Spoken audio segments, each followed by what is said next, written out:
guys, thank you, and thank you so much for always tuning in.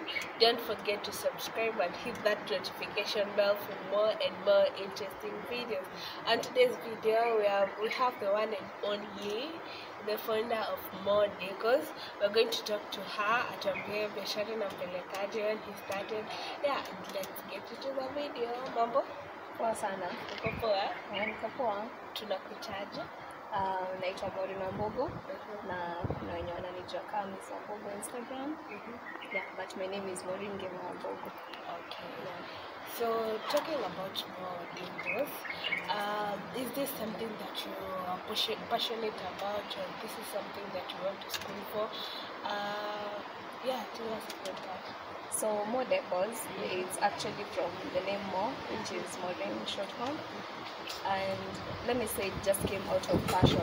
Personally, I love to decorate things. I love how to decorate my room, and it all started from there. So it's not something I went to school for.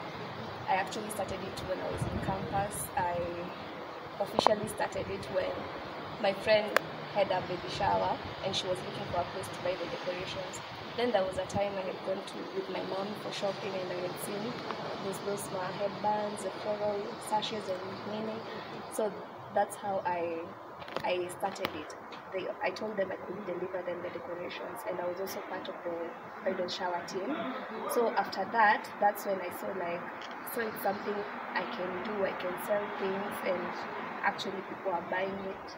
And so that was in December 2019. When in January 2020, so that's when COVID came, you know. Yeah. So before COVID came in January, I was shooting a certain short series with my friends, and one of the scenes that we went was a hostel room, and the room was filled with glow-in-the-dark stickers. So those stickers, they just intrigued me, and I asked this girl, how much did you buy them? Where did you buy them? She said her friend imported them, and I was like, why would you import? And it's something I've seen at a certain shop, they're selling them in Kenya. So from there, that's when I decided, I posted it and said like, wow, this one is decorated so nicely, and I know a place I can get them. So see, would you guys buy on my WhatsApp status? And people said, yeah, me, I'd buy. So that's when I decided to go now where my mom used to go, because mom used to go to a specific place, but me, I saw there are so many shops over there, and I decided, let me go check out how they look. And that's when I saw the stickers, and I started counting them now per packet, how many are they, and I was like, oh, so there are 60 stars, how much should I sell them? I just said I can't, siwezi eka pesa mingi now, we are all campus students, and so siwezi uza uko 300, 350. I decided to sell them at 151, and when I posted them, everyone was like, okay, I want 2 packets, I want 3 packets. And now with time, that's when I found other stickers other than the stars, and let me say it's stickers that motivated me to now expand. Even when I with the shower, I told now my people like, me don't need to supply decorations zaidi the shower. So with time, word of mouth just spread, and that's when I decided to now expand. But then now COVID came and hit it, you know. With COVID and me in Nairobi, even our school, because I stay in Rongai, I used to stay in Rongai that time. Now the first case of COVID came from that side. So sisi ndo hata tulifunga shule mapema tukaambiwa tukeni, and that really affected my business because it's only online. So I couldn't do the delivery, so I closed down the whole of 2020. But let me say, now when the places were opened up, the lockdowns ikacha kukua, that's when I now revamped and removed the logo, and I was like, you know what, I'm serious about this business, and I want to call it More Decors. And that's when I now launched the Instagram channel, the Instagram page. I started posting things there, and now my clientele grew, and it was not just my campus students, it became people from Decor, Nakuru, yeah, such people. Yeah. Okay, so how much did you start your business? Funny story. I think I started with 1,000 because I remember, aside from now the baby shower thing, because people had their own budget, and that's how I operate. For the stickers, when I saw them, the first person I called was my mom and dad.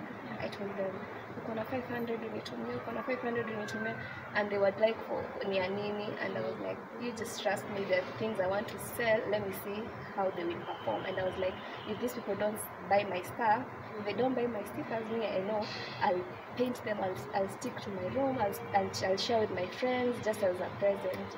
But now, yeah, I started with 1,000 bob. I bought 5 packets of each. I had stars and snowflakes and the moons, small moons. So that's how I started. I bought 5 of each. I went home, counted them, and told people like, you people, you can't imagine how many there are there, and I'm selling them at only 150. So you're hyped. Lazima ujimarket. You know, when you're selling things online, you have to present them well. Unaziweka kwa picture. I edit them using my InShot and nini, and from there now people bought, and I'm grateful for. I have supportive friends, and other than friends, now friends tell friends, and they become my friends, and that's how I do. Yeah. Wow. And yeah, when I was stalking you, I saw you had the candles. Yeah. Like, yeah. Where do you get your candles? And is that your own creation? Well, at the moment, I don't have any creation of mine.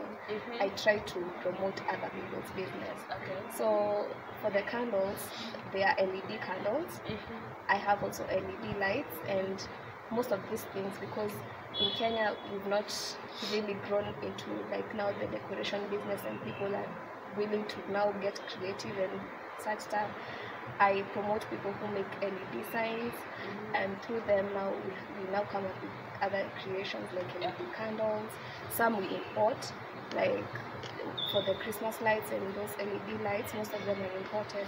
And now when they come, the distributor is the one who tells us like, hey, we have new stuff, we have new, and then that's how I get to promote them while still now marketing my decors in that way.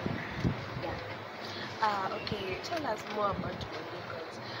Can somebody do you do events? Ama it's only maybe do you do like big events? Ama ni tu decors interior peke yake? So more decors.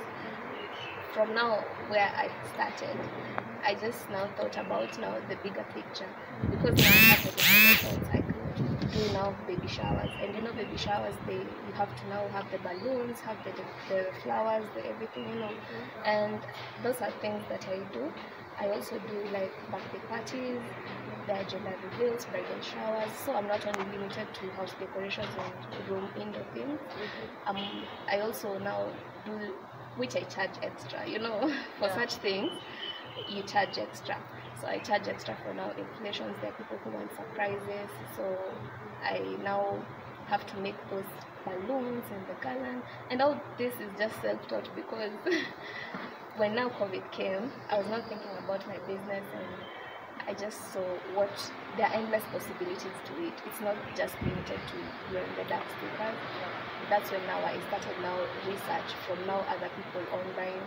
I could see that they host parties, they inflate balloons, and you can see a setup, and ukiambiwa hapa ni 7,000 utabelieve, yeah, that's but no utajiambia for my birthday I want this ikae hivi, but then ukimwambia price, because it's really expensive, naona wewe utaki kunifanyia, because me I personally natakanga ni grow na audience yangu, of which my audience is just this early 20s teenagers, na wengi hawata afford hiyo kitu ya 7,500 yenye wananga sijui kina Diana Maroa Mbare wameweka decorations kubwa. It's really expensive, so me I tailor them depending on your budget, and most of my budget is 2,000 to 3,500, and you get a lovely setup if it's indoors, if it's outdoors.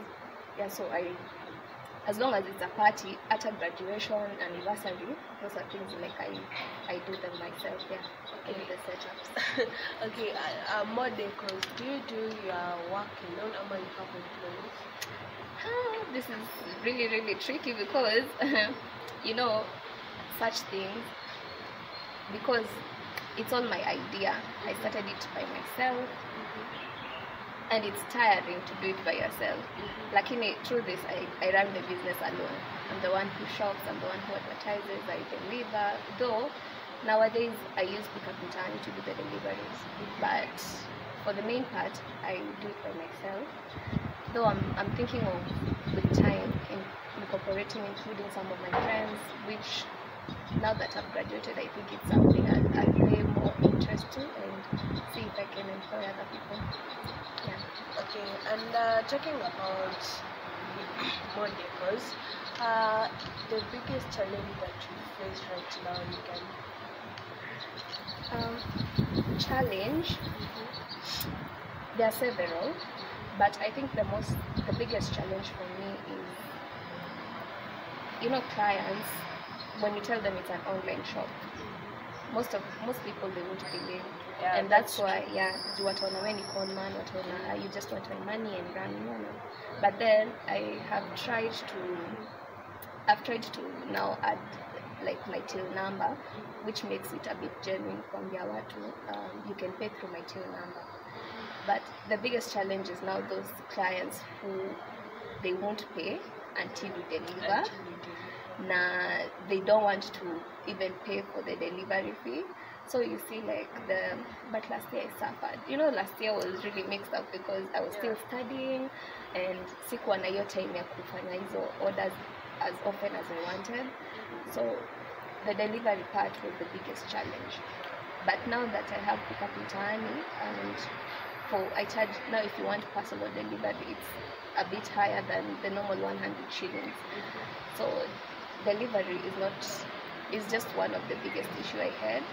Another issue is, maybe you see now that it's online, it's not that I have all the stock right now with me. Kuna zile, when you order, I have to confirm with my distributor so that I can buy and then bring it to you.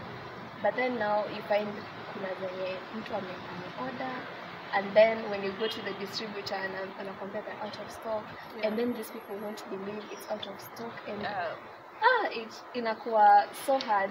They don't trust you, and that way you lose customers.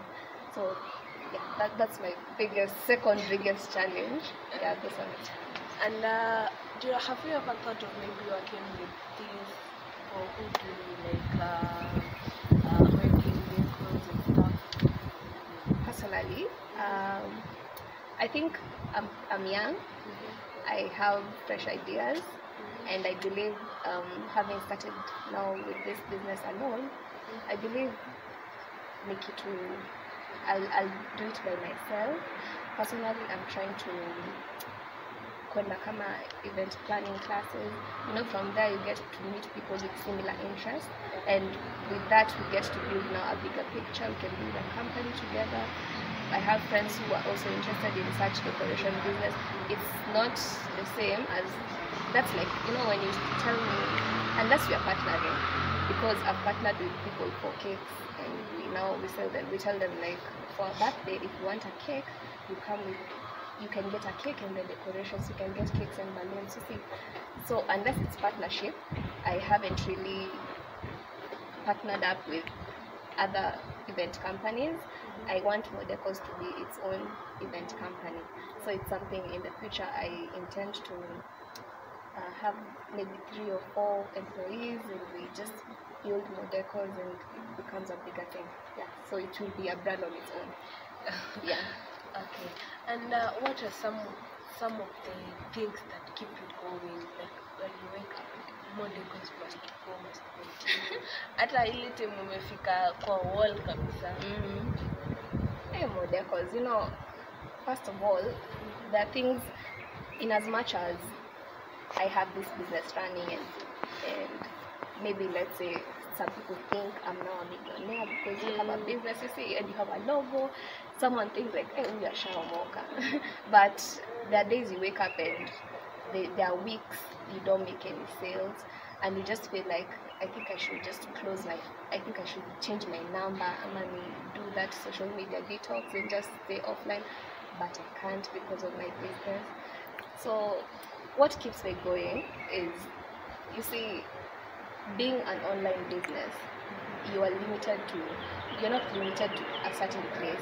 There's so many people who see your stuff and they DM you and ask for how do you sell, what do you sell.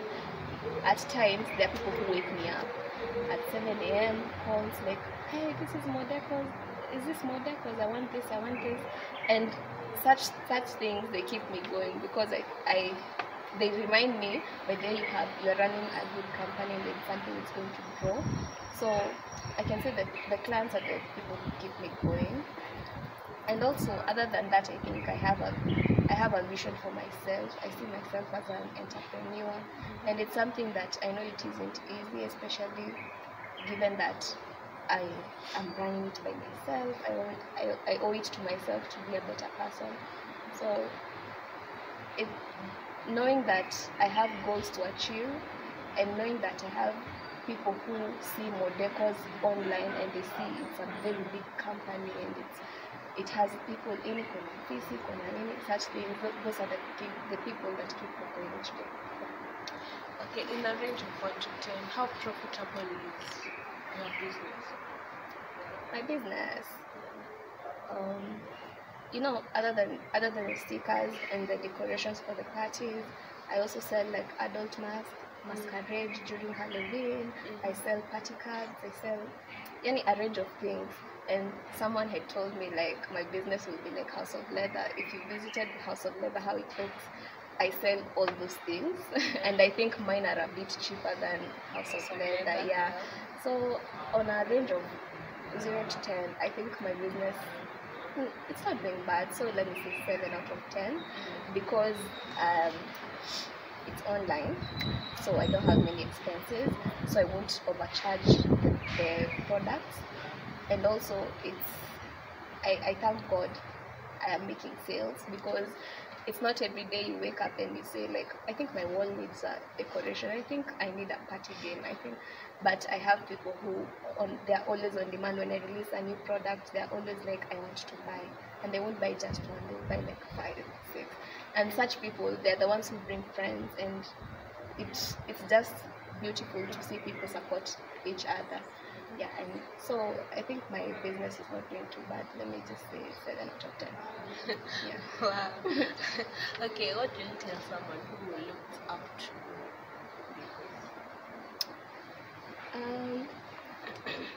I can say if you're disciplined, you'll go far. Not just in business, but in many other things. If at all you're disciplined, then like you have certain ambitions, you have certain goals you want to achieve, be disciplined. I would also say that it's good to take a break sometimes, because we pressure ourselves with, I need to be rich, I need to make my parents proud, I need to make something for myself, but I need to buy iPhone. I need the latest version of iPhone. But you find that if you take a break and just you take that social media detox, or you just be at one with your thoughts, that's when great ideas are born. I can't say like Modecos aliens are just once. Even the name Modecos, I don't know, not many people call me Mo.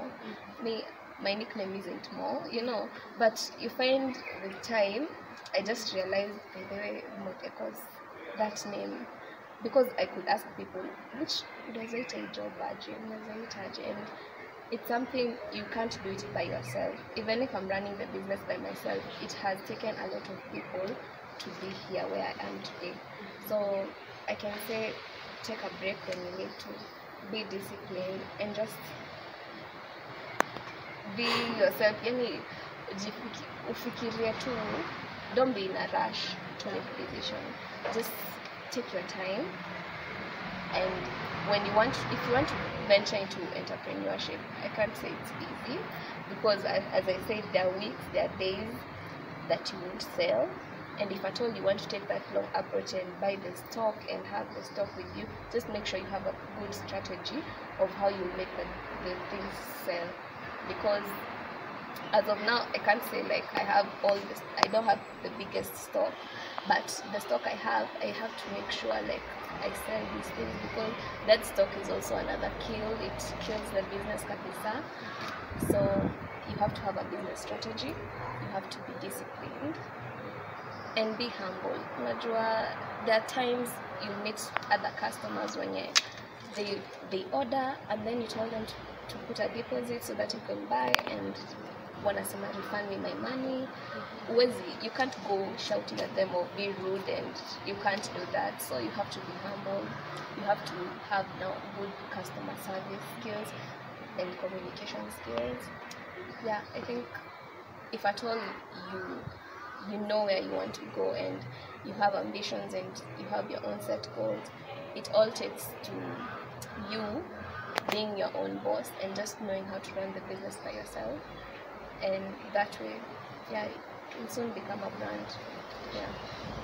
Yeah, and powerful words from the founder of Decor. Hope you enjoyed my videos, and if you did, what I do, please subscribe and hit that bell for more and more interesting videos. For if you want any decors, I'll put her page at the description box. Don't forget to like, comment, and share. And that's it for today. Till next time. Bye bye. Bye.